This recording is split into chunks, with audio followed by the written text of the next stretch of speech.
So good morning everyone. So today we will be talking about the pyramidal tract. So I will be talking about the course of the tract. I will talk about the origin of the tract, the course of the tract, and the termination and associated lesions. So first about the courses. So the first thing we need to know is where do the fibers arise from. So this is a section of the lateral surface of the brain. As you can see, this is your central surface, and the gyre which is in front of the central surface is the primary motor area. The gyre which is in front of the primary motor area is your premotor cortex, and above it you have the supplementary motor cortex. The gyre which is after the central surface is your primary somatosensory area. So what we have to understand is that 30% of fibers of the pyramidal tract they arise from the primary motor cortex. The remaining 30% will arise from your premotor cortex and the supplementary motor cortex. 40% of fibers will arise from the primary somatosensory area. So you have 60% of the fibers which come from the motor cortex of the brain, and the remaining 40% which comes from your sensory cortex of your brain. So all these fibers, as they descend down, they descend in the shape of radiating mass of fibers. These are called corona radiata.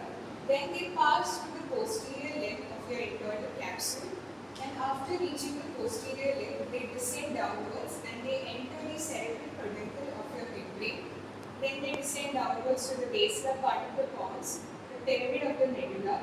At the lower level of the pyramid of medulla, 80% of fibers they will decussate and they will move towards the opposite side. The remaining 20% of the fibers will descend ventrally at the same side. Now what happens at the level of the spinal cord?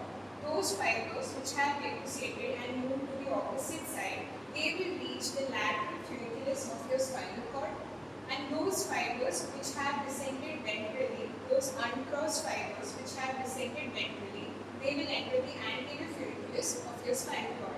So that is about the course of the fibers. Then when we talk about the termination of the fibers. So what happens after reaching at the level of the spinal cord?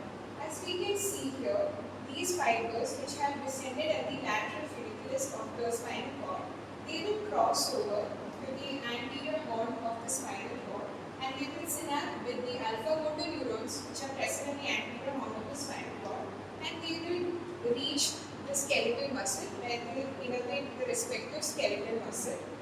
And the fibers which have descended at the anterior funiculus of the spinal cord, again those fibers will also relate to the alpha motor neurons which are present at the anterior horn of the spinal cord, and they will send signals to the respective muscle fibers. So talking about the function of the pyramidal tract, mainly it controls all the skillful voluntary movements of our body.